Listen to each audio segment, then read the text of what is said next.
प्यारे विद्यार्थियों, आज हम भक्ति एवं सूफी आंदोलन के बारे में चर्चा करेंगे। भक्ति और सूफी आंदोलन दोनों ही क्रमशः हिंदू धर्म और इस्लाम धर्म में सुधारवादी आंदोलन थे। सूफी अर्थात सूफीवादी जो आंदोलन इस्लाम धर्म में एक सुधारात्मक आंदोलन के रूप में चला, इसने इस्लाम धर्म के कर्मकांडों के स्थान पर आध्यात्मिक पहलू पर जोर दिया है। मूल रूप से ये इस्लाम धर्म पर ही आधारित था। अगर उत्पत्ति की बात करें तो सूफी शब्द सफ़ से बना है, जिसका तात्पर्य है भेड़ के ऊन से बने वस्त्र, अर्थात सूफी वे लोग कहलाए जो भेड़ के ऊन से बने हुए वस्त्र पहनते थे, जिसको लबादा कहा जाता था। वही कई अन्य विद्वान सूफी शब्द को अरबी भाषा के सफ़ा शब्द से बना हुआ बताते हैं, जिसका अर्थ था पवित्रता, अर्थात वे लोग जो पवित्रता और सादगी का जीवन जीते थे वो सूफी कहलाए।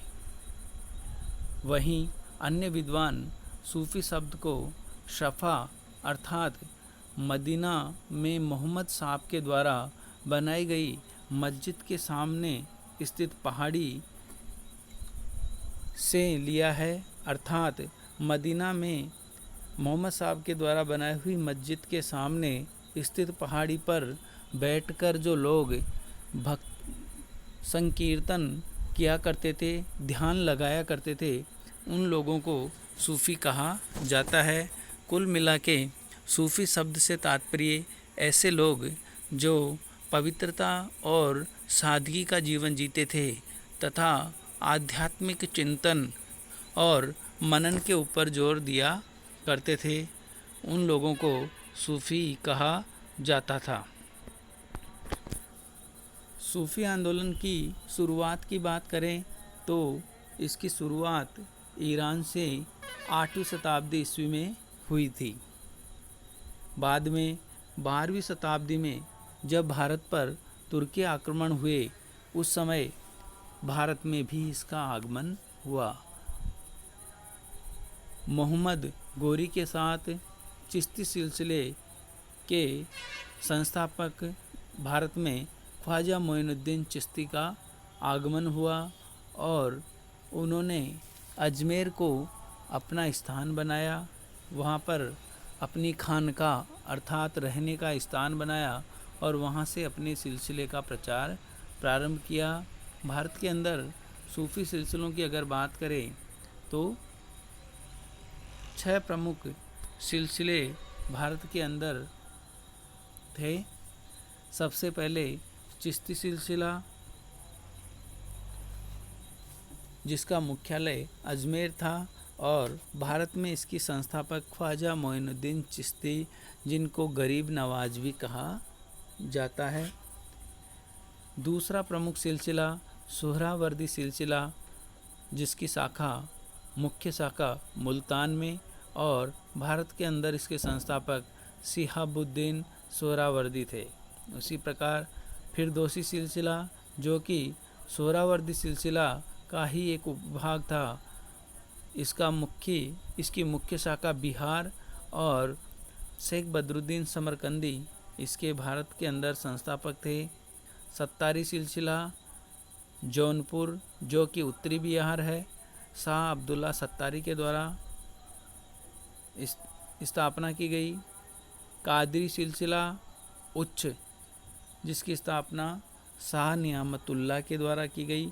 और छठा प्रमुख सिलसिला नक्शबंदी सिलसिला था, जिसकी मुख्य शाखा उच्च और संस्थापक ख्वाजा बाकी बिल्लाह था। इस प्रकार से भारत में 6 प्रमुख सिलसिले जो है सूफीवादियों के प्रचलित थे वैसे अगर बात की जाए तो अबुल फजल के अनुसार 14 प्रमुख सिलसिलों की भारत में स्थापना हुई थी। इन सूफ़ी सिलसिलों में 2 सिलसिले मुख्य थे। एक प्रथम चिश्ती सिलसिला और दूसरा सोहरावर्दी सिलसिला। चिश्ती सिलसिले की बात अगर की जाए तो ख्वाजा मोइनुद्दीन चिश्ती, कुतुबुद्दीन बख्तियार काकी, निजामुद्दीन औलिया आदि चिश्ती सिलसिले के प्रमुख संत थे और भारत के अंदर सबसे ज़्यादा चर्चित और सबसे ज़्यादा व्यापक सिलसिला चिश्ती सिलसिला था। दूसरा सोहरावर्दी सिलसिला मुल्तान और इसके आसपास के क्षेत्र में फैला हुआ था और इसी की उपशाखाएं बिहार और इसके आसपास में भी फैली हुई थी।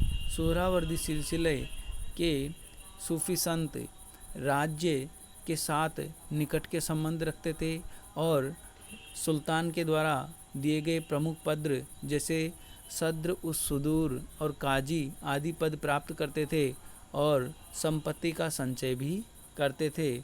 जबकि चिश्ती सिलसिले के संत त्यागपूर्ण जीवन जीते थे और बिल्कुल सादगी का जीवन जीते थे, योग और प्राणायाम के ऊपर जोर दिया करते थे। सूफी आंदोलन की अगर प्रमुख विशेषताओं की अगर बात की जाए तो सबसे प्रमुख विशेषता थी एकस्वरवाद, अर्थात ये एक ईश्वर में विश्वास करते थे। वो ईश्वर सर्वव्यापी होता है और सर्वशक्तिशाली होता है। साथ ही साथ इन्होंने ईश्वर से प्रेम पर जोर दिया है। ईश्वर को प्रेम के आधार पर या प्रेम के बल पर प्राप्त किया जा सकता है। तीसरी प्रमुख विशेषता है गुरु की महत्ता पर जोर। सूफी संतों ने गुरु की महत्ता पर बहुत ज़्यादा जोर दिया है।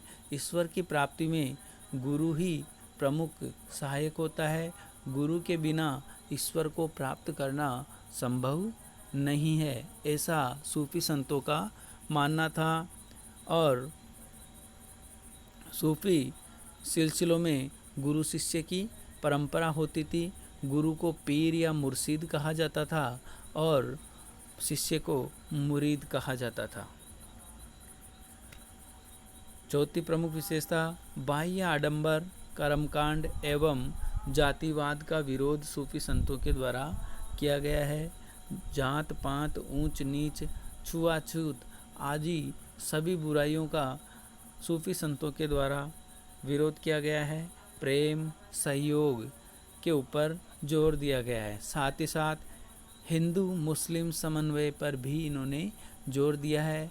उस समय की सबसे बड़ी समस्या सांप्रदायिकता का सूफी संतों के द्वारा विरोध किया गया है और सूफी संतों की खानकाहों में हिंदू और मुस्लिम दोनों ही ज्ञानार्थी आते थे और ज्ञान प्राप्त करते थे।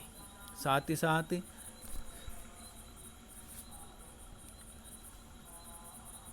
अपनी इच्छाओं अर्थात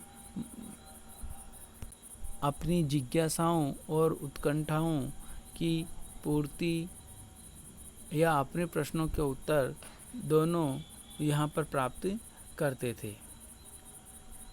सूफी संतों ने अपने उपदेशों में स्थानीय भाषा का प्रयोग किया था और इस प्रकार से स्थानीय भाषाओं को प्रोत्साहन देने, उनको बढ़ाने के लिए भी इन्होंने महत्वपूर्ण कार्य किया।